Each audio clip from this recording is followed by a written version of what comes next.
ایران کے supreme leader آیت اللہ خامنائی نے اسرائیل کو خبردار کیا ہے کہ ایران کی جانب سے اگلا حملہ اس سے کہیں زیادہ تکلیف دہ ثابت ہوگا۔ اسرائیل پر حملے کے بعد سپریم لیڈر آیت اللہ خامنائی نے سماجی رابطے کی ویب سائٹ ایکس پر اپنے بیان میں اسرائیل کو وارننگ دی۔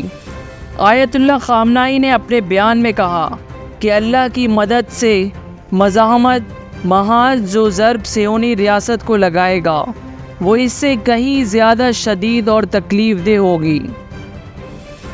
آیت اللہ خامنائی نے سوشل میڈیا پر یہ پوسٹ عبرانی زبان میں کی ہے اور یہ پوسٹ ایران کی جانب سے اسرائیل پر بیلسٹک میزائل برسانے کے چند ہی لمحے بعد کی گئی۔ اسرائیلی میڈیا کے مطابق تل ابیب اور شیرون میں راکٹ گرنے کی اطلاعات موصول ہوئی ہیں اور اسرائیلی ایمبولینس سروسز نے 2 افراد کے زخمی ہونے کی تصدیق کی۔ اسرائیلی ایمبولینس سروس نے بتایا کہ میزائل حملوں کے دوران شیلٹرز میں جانے کے لیے بھگدڑ میں کئی افراد زخمی ہوئے جنہیں طبی امداد دی گئی۔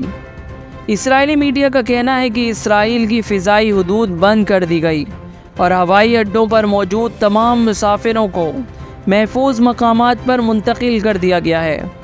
تہران ٹائمز کے مطابق ایران نے میزائل حملوں میں اسرائیل کے F-35 جہازوں کے اڈے پر نیو ایٹم ایئر بیس کو نشانہ بنایا۔ اس سے قبل سپریم لیڈر کے ایکس کے آفیشیل اکاؤنٹ سے آرٹیفیشل انٹیلیجنس کی مدد سے بنی میزائلوں کی تصویر پوسٹ کی گئی اور اس پر نصر من اللہ و فتح قریب درج ہے۔ اس ٹویٹ کو چند منٹ میں سینکڑوں بار ری ٹویٹ کیا گیا ہے۔